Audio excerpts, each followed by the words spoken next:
What is up, everybody? It is me, DevilNeverCry, and we are back with another DMC video. Today's topic, distortion in DMC 1 and how exactly it works, and by an extension of that, Nightmare Beta and how exactly it plays into the whole distortion configuration. Before we begin, I do want to give a quick shout out and thank you to RK, who helped me in testing distortion as well as providing a rough translation, which we're going to get into right now. Kicking things off with what exactly is distortion. Chances are many of you have heard of distortion from DMC4. It was a technique employed by speedrunners, style players, and even people going for trophies and achievements because distorting moves was a valuable technique to hold. By pulling your devil trigger the moment an attack connects with an enemy, you'd be able to multiply your damage. This was a bug, so to speak, which allowed the attack to connect not only in human form, but also in devil trigger form, essentially stacking both types of damage and, of course, destroying enemies along the way.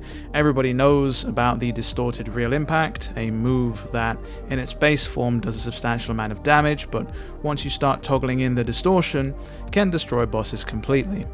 Now, I'd initially referred to distortion as a bug, but considering that DMC4 Special Edition came and went and distortion was left completely untouched, it's likely that Capcom may have meant this to be an actual mechanic, albeit one that is hidden and not easy to find if you don't have online material available. So how exactly does distortion work in DMC1? Well, first, I gotta talk about Nightmare Beta, because this in and of itself is an interesting discovery. One that I thought again was a recent discovery, but as it turns out, thanks to looking at a very old Japanese guidebook for DMC1, is a mechanic that's been known about for a long time. Simply put, Nightmare Beta augments and increases the attack damage of left-handed Ifrit attacks.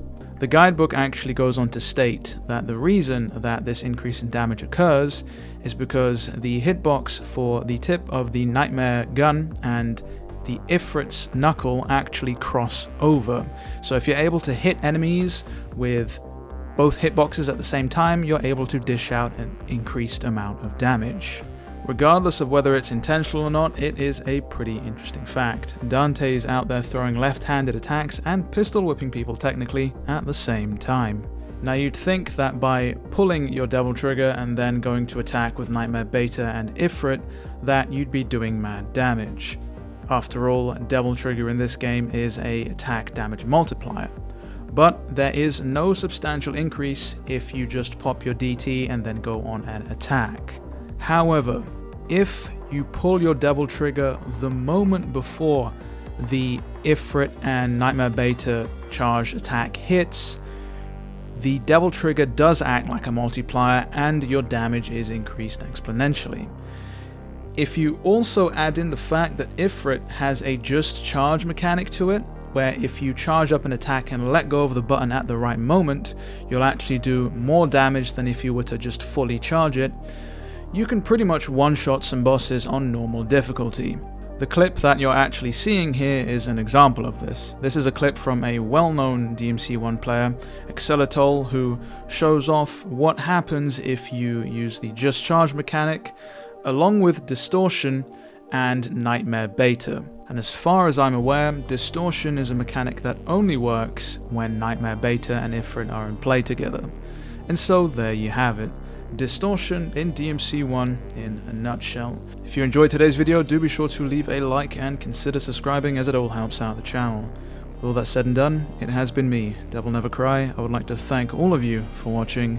As always, I'll see you all next video.